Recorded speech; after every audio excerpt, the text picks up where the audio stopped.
Bonjour à tous. Effectivement, comme ça a été dit en introduction sur les différentes tendances de la distribution, vous voyez que la transparence, le fait de parler local, d'avoir des cycles courts, de pouvoir exprimer ce qui se passe dans les usines et à l'intérieur du processus de fabrication est l'une des principales tendances.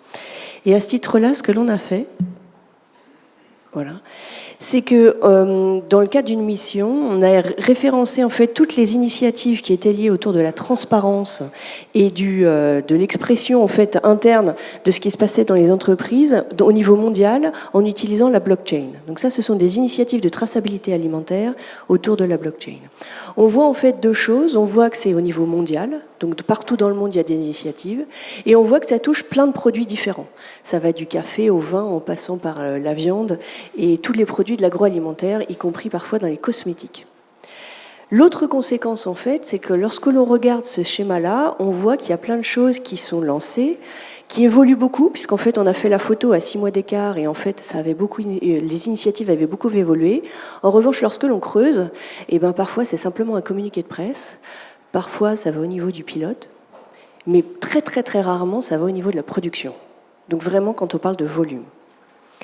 Et à ce titre-là, on voulait vous illustrer avec une plateforme qui s'appelle IBM Food Trust, qu'on a commencé à développer avec Walmart aux États-Unis et qu'on a développé au niveau mondial. Il s'avère qu'en fait, c'est l'une des plus grandes plateformes non cryptographiques au monde, qu'on a aujourd'hui plus de 100 participants et 5 millions de produits tracés sur cette plateforme. Donc on parle vraiment de plateforme et on parle de gros volume.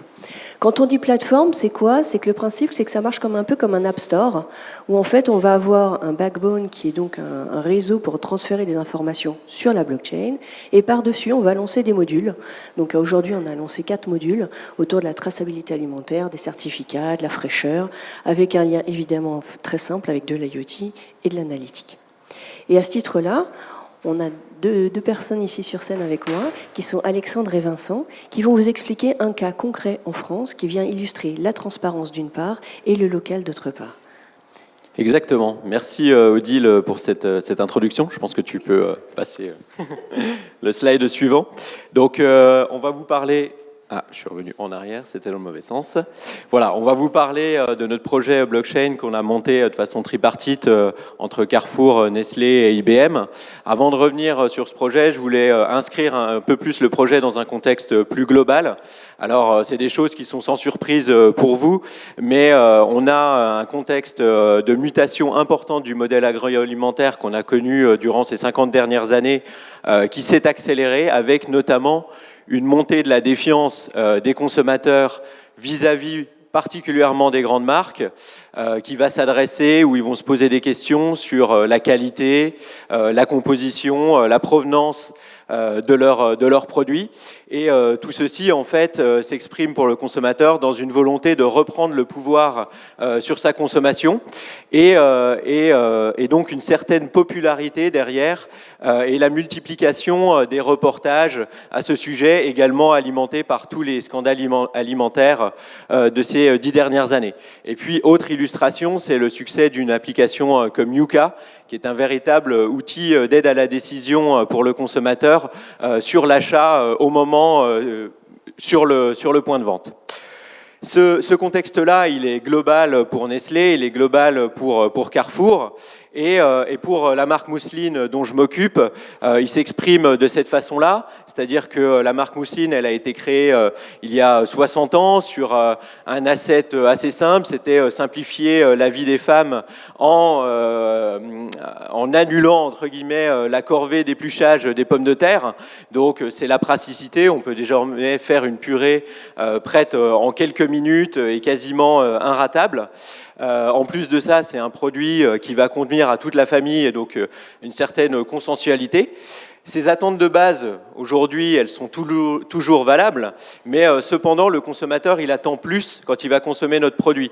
Donc, ça va s'exprimer à travers la naturalité, notamment. C'est en fait, qu'est-ce que c'est notre produit? On a aujourd'hui une acculturation progressive des consommateurs et on ne sait, entre guillemets, même plus que c'est des pommes de terre à la base. Donc, c'est à nous de redonner ce message aux consommateurs.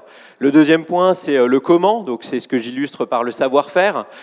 Comment on le réalise dans nos usines? Aujourd'hui, le consommateur veut savoir quels sont les additifs qui sont présents dans le produit, quel est le process utilisé en usine, est-ce que le travail est fait de façon qualitative. Et puis enfin, un troisième point très important, c'est le où.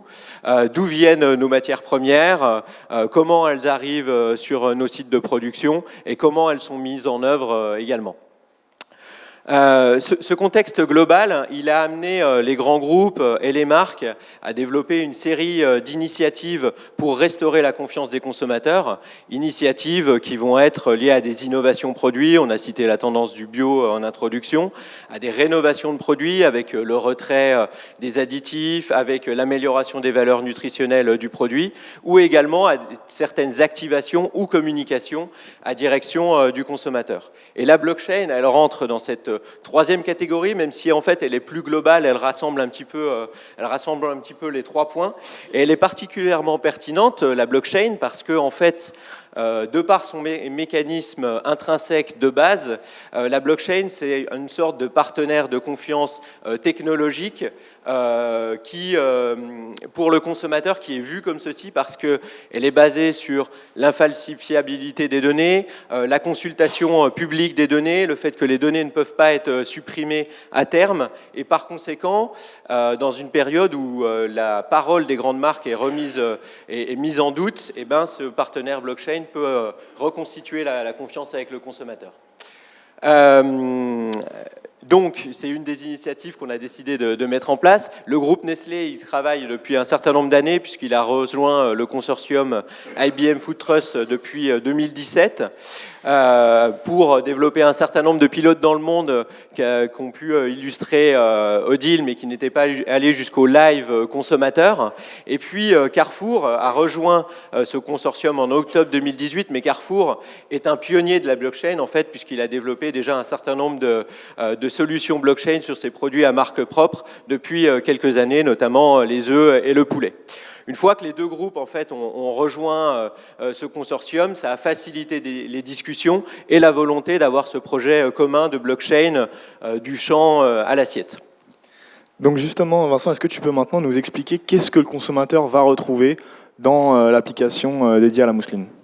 Exactement, oui, c'est ce que je propose qu'on fasse et je pense que le mieux c'est de faire une démonstration en direct et on va pouvoir vous faire passer aussi quelques packs de mousseline, peut-être si Odile, ils sont juste là, tout ça ce sera...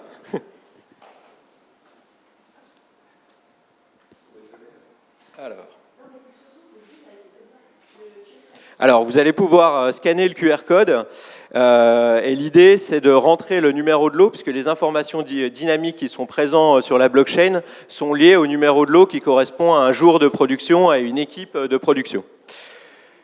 Donc, pour le scanner le QR code sur un iPhone, c'est très simple, ça se passe sur l'appareil photo. Je crois que sur Android, c'est la même chose. Sinon, il faut une application spécifique. Ah, donc en fait, il m'en faudrait un. Juste pour le faire. Ah, oui, on reçoit quelques messages. Ah, c'est en direct. Hein, voilà. Parfait. Donc, on atterrit sur l'interface consommateur disponible. Donc là, je crois que les numéros de lot qu'on a donnés, c'est le 078 A2, qui correspond en fait au quantième de jour de production et au numéro d'équipe. Le A étant également la ligne de production, mais comme là on s'adresse à un seul produit, on n'avait qu'une seule ligne de production. Donc on va retrouver en fait diverses informations que vous voyez à l'écran. Donc on a d'abord une fiche récapitulative du produit, et puis ensuite on est parti de l'amont, c'est-à-dire des pommes de terre, pour aller jusqu'à l'aval, les distributions en entrepôt, à la fois Nestlé, Carrefour et le point de vente. Donc les informations qu'on a voulu mettre en avant, elles sont liées à la dimension, aux doutes que peuvent avoir les consommateurs par rapport à notre produit. Donc les pommes de terre 100% origine France, les variétés de pommes de terre utilisées dans notre produit. On a une vidéo de la récolte des pommes de terre. On a également un agriculteur partenaire qui a contribué aux flocons de pommes de terre qu'on le retrouve dans ce lot. À chaque fois, vous avez quelques informations à savoir plus à retrouver. Ah, voilà. Ce type de choses pour faire un peu de pédagogie sur voilà, quels sont le travail de nos agriculteurs. On va retrouver ensuite la fabrication du produit, les contrôles qualité effectués sur ligne avec le nom de la personne qui a effectué le contrôle qualité pour ce lot-là en particulier. Et puis enfin, les informations aval, les entrepôts Nestlé et les entrepôts Carrefour dédiés. Voilà pour la petite démonstration, Alexandre. On va rebasculer sur la présentation, je pense que ce sera plus agréable. Voilà, donc là, si vous le souhaitez, vous pouvez scanner directement le QR code qui est affiché à l'écran, si vous n'avez pas eu l'occasion d'avoir le petit paquet de mousseline. Et donc, du coup, Vincent, est-ce que tu peux nous expliquer un petit peu l'origine de ce projet ? Alors c'est un projet, j'en ai parlé un petit peu tout à l'heure, autour du consortium IBM Food Trust. En fait, nos deux directeurs généraux, à partir du moment où Carrefour a rejoint le projet, se sont rencontrés, ont décidé de travailler ensemble, donc Alexandre Bompard et Marc Schneider. On a décidé de travailler sur le produit mousseline parce qu'il était assez simple et qu'il y a quand même une dimension technologique importante. Donc pour ce pilote, pour aller vite, on a décidé de travailler sur ce produit-là. On a mis 2 ou 3 mois pour s'entendre au niveau, nous, interne, marketing et production, sur l'histoire qu'on voulait raconter. Et ensuite, on est allé voir IBM pour développer la solution. Et ça a pris à peu près 2 ou 3 mois à partir de ce moment-là. Super. Et toi qui as participé au projet, du coup, quelle était la façon de travailler sur ce projet mousseline ? Alors, on a eu une méthode très collaborative entre les trois entités, Carrefour, Nestlé, IBM. Et ce qui est important également de souligner, c'est la variété des équipes qui sont impliquées au sein des 3 entités. Donc, c'est un projet qu'on pourrait croire au départ très technologique et lié à la supply chain. Mais en fait, il faut partir du besoin du consommateur. Qu'est-ce qu'il veut, quelles sont les informations qu'il peut retrouver. Donc, ça, c'est plutôt en effet le marketing et le commerce. Ensuite, la production, la supply chain vont nous aider à transformer les informations intéressantes pour le consommateur au sein de notre process. Et puis les différentes équipes IT vont transformer ces informations qu'on a imaginées, cette histoire de marque, en data, puis en interface ergonomique pour le consommateur final. Et d'ailleurs, sur la méthode, je pense que Alexandre, tu peux un peu plus développer sur la méthode de travail réellement pour arriver à faire ce projet en 3 mois. Effectivement, donc nous, IBM, on est intervenu à 2 niveaux. En fait, on est intervenu tout d'abord avec un rôle de coordinateur entre Nestlé et Carrefour. Coordinateur puisque sur ce genre de projet, avec plusieurs acteurs, et c'est souvent le cas des projets blockchain, puisqu'on intervient non seulement avec un acteur, mais aussi avec un écosystème, il y a un fort besoin de coordination. Et pour ce faire, on a aussi apporté une méthodologie agile, puisqu'on fonctionnait sur des sprints de 1 semaine, afin de répondre justement aux contraintes de temps assez importantes, puisque, comme le rappelait Vincent, le projet a été réalisé entre 2 et 3 mois, à partir du moment où IBM est intervenu. On a eu également un deuxième rôle sur le projet, c'était un rôle de support à la fois métier et technologique, puisque Nestlé et Carrefour ont la connaissance de leur processus de production. On les a donc accompagnés pour transformer ces processus de production en données et pour injecter ces données sur la solution IBM Food Trust de façon rapide et automatisée. Et Vincent, tu peux peut-être rappeler dans le temps qui nous reste un petit peu quels ont été les apports du coup, de ce projet pour Nestlé ? Aujourd'hui, ce qu'on peut dire, il y avait une dimension très importante et qui a été soulignée dans la première intervention, c'est surtout cette dimension de test and learn et d'apprentissage sur cette solution. Ça a été hyper important, je pense, à la fois pour Nestlé et pour Carrefour, pour progresser dans la connaissance et l'utilisation de cette solution blockchain et également voir l'impact que ça aurait pour le consommateur. Après, de façon plus concrète, ce qui est important, c'est que ça a permis de rapprocher les 2 entités Nestlé et Carrefour qui, parfois, les discussions se concentre autour de sujets de marge, de prix. Et là, on a pu développer une relation plus de qualité, de valeur vers un besoin consommateur réel. Donc ça, c'était hyper intéressant pour nous et pour Carrefour. Et puis, le deuxième point, c'est toutes les retombées médiatiques positives qui ont permis de donner un nouveau souffle au produit mousseline, qui est un peu vu comme un produit ancien et traditionnel, et également au groupe Nestlé d'apparaître comme innovant en développant ce type de solution. Et puis enfin, in fine, notre but, c'est évidemment de montrer que ça a un impact en termes d'image, de restauration de la confiance et de chiffre d'affaires sur nos produits. Je pense qu'aujourd'hui, on est encore un petit peu tôt pour le dire. Ça fait à peu près un peu plus d'1 mois que les QR codes commencent à arriver massivement en point de vente. Et l'analyse des données de vente, c'est encore un petit peu tôt pour voir le réel impact. Et donc finalement, est-ce que tu pourrais donner des recommandations pour les gens qui sont présents aujourd'hui sur comment réaliser un projet blockchain ? Le projet blockchain, c'est véritablement l'engagement et l'agilité des équipes. C'est hyper intéressant et enrichissant de challenger nos méthodes de travail habituelles et de s'engager, grâce notamment à l'aide d'IBM sur des méthodes agiles et de sprint qui challengent nos méthodes de travail habituelles dans les groupes comme Nestlé. Le deuxième point, c'est véritablement d'avoir une intégration, une diversité des équipes impliquées qui apportent chacune leurs expertises et leurs connaissances et leur présence tout au long en fait du projet.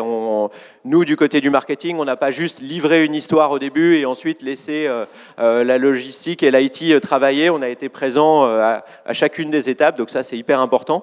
Et puis le troisième point, c'est également de vouloir travailler dans une démarche de transparence et de confiance entre les différents groupes. Nestlé et Carrefour sont des groupes qui peuvent être opposés avec certaines dimensions de confidentialité sur des process en usine ou des process dans des centres de distribution. Et on a accepté de partager les informations au cours de ce projet. Donc ça, c'était hyper important. Merci Vincent. Merci à tous.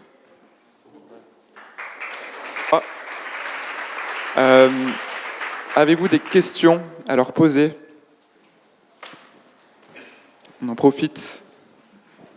Moi, j'aurais voulu savoir, quand vous parlez de 3 mois, est-ce que c'est vraiment la période où il y a eu l'idée qui a émergé jusqu'à arriver en magasin avec la vignette imprimée sur le paquet, ou c'est vraiment 3 mois de réflexion et ensuite il y a encore une deuxième période de mise en action pour... Ce qu'il y a eu véritablement avant le démarrage concret de la production et de la transformation des idées dans le système, ça a duré véritablement 3 mois. En amont, mais ça a été assez court en fait. En une dizaine de jours, on a préécrit une histoire, nous au niveau marketing, de qu'est-ce qu'on voudrait adresser aux consommateurs. On est allé se confronter à cette histoire tout au long du process. Donc on est allé avec Carrefour, on est allé voir nos agriculteurs, on est allé en usine, on a étudié tout le process, on est allé dans les centres de distribution jusqu'au point de vente et on a vu tous les pain points en fait de notre process qui étaient à lever et qu'on pourrait donc adresser, et toutes les informations finalement dynamiques qu'on pourrait adresser dans la blockchain. Ça a pris à peu près 1 mois. Et après, processus de décision, remontée au top management, etc. Ça prend toujours un petit peu de temps. Mais après, la mise en œuvre, 3 mois. D'autres questions ? Bonjour Vincent. A posteriori, merci beaucoup pour le témoignage. A posteriori, est-ce qu'il y a quelque chose que vous ferez différemment ? Et pour une société qui veut se mettre, c'est quoi l'erreur à ne pas faire ? En fait, entre guillemets, les erreurs potentielles du projet sont aussi liées à la dimension test and learn. On a voulu aller très vite, on a également travaillé dans un budget contraint, donc potentiellement, on aurait pu optimiser à travers des études consommateurs sur à la fois le discours qu'on voulait porter, sur l'interface elle-même, l'ergonomie, et également la solution QR code, qui est peut-être pas forcément la solution technologique la plus pertinente et percutante en point de vente. Donc ça, c'est différents points, mais voilà, la dimension pilote nous permet de tester ça et potentiellement d'optimiser à terme si on a un déploiement plus massif. Peut-être choisir une solution technologique différente que le QR code. Je n'ai pas la réponse en fait. Mais Et juste de manière un tout petit peu plus générale, le problème, vous ne l'avez pas eu là, c'est l'écosystème. C'est-à-dire qu'en fait, vous voyez, la blockchain, c'est pour relier des entreprises dans un cadre de B2B. Et en fait, là, vous ne l'aviez pas parce qu'en fait, Carrefour et vous étiez déjà sur la plateforme. Mais il y a des fois, en fait, des acteurs, ils n'ont pas leur écosystème qui est présent ou ils n'ont pas commencé à discuter avec leur écosystème. Et on s'aperçoit que les projets prennent du retard parce qu'en fait, ils n'ont pas réalisé le degré d'implication qu'il faut entre l'aval et l'amont. Après, vous n'êtes pas obligé d'avoir toute la chaîne sur la blockchain pour un pilote, mais au moins, il faut que vous ayez, vous et le chaînon, soit d'après, soit d'avant. Voilà, donc c'est des discussions stratégiques, hein, vous étiez de PDG à PDG, qui peuvent avoir lieu. Moi, j'ai une question sur la réception du consommateur en termes de contenu. Parce que vous allez mesurer les ventes, l'attachement à la marque via des chiffres. Mais est-ce que vous avez mis en place ou est-ce que vous avez déjà des premiers indicateurs du jugement des consommateurs vis-à-vis des contenus? Parce qu'il y a déjà beaucoup de choses, on lit beaucoup de choses. Donc comment ils reçoivent ces contenus? Et est-ce que vous allez étudier quel type de contenu les intéresse plus pour rejoindre la marque? En effet, là, l'idée, on va le faire. Nous, on le démarre en juillet. On a monté des équipes de travail. On travaille avec un institut d'études. On va faire en fait tout simplement des visites en magasin pour d'abord demander au consommateur est-ce qu'il a vu la solution, est-ce que là, ça l'intéresse, faire la manipulation avec lui et justement détailler sur les informations qui sont pertinentes pour lui et potentiellement optimisées. Mais en effet, c'est clé pour connaître l'impact final. Et je dirais que, parce que le KPI premier qu'on peut avoir aujourd'hui, c'est le nombre de scans en fait, de la solution, mais ce n'est pas un indicateur très pertinent parce que en fait, l'indication, elle est déjà unpack, on a un petit peu de communication en point de vente, et ça, c'est déjà une grande partie du message fait. Des fois, le consommateur, il ne va pas jusqu'à scanner, mais il est déjà rassuré en fait, par le fait qu'on propose ce type de solution. Voilà. Une dernière question, et ensuite on passera à la prochaine intervention. Merci beaucoup, hein, c'est passionnant. Si j'ai bien vu en allant sur le site, il n'y a rien sur les ingrédients et les additifs, sur la composition du produit. Alors, c'est un choix, ça va venir après. Comment ça se positionne par rapport à Yuka? Enfin, vous voyez bien la question derrière. Alors, on a choisi un produit assez simple, puisque nous, on a 99% de pommes de terre. Après, en effet, on utilise un émulsifiant en production pour la texture du produit et l'encollage de la purée fraîche qui se transforme ensuite en flocons. Et on a également de l'extrait de romarin qui joue le rôle d'antioxydant pour conserver le goût dans le temps. On a décidé de ne pas inclure ces solutions dans notre programme blockchain parce qu'on estimait qu'elles n'étaient pas pertinentes pour le consommateur. Mais en effet, moi, je personnellement, et comme le chemin de la transparence prend de plus en plus de force, je trouve que pour être 100% complet, potentiellement, on devrait inclure ces solutions-là et les étudier à terme. Mais c'est notamment un des points qu'on va voir quand on va aller interroger les consommateurs à terme.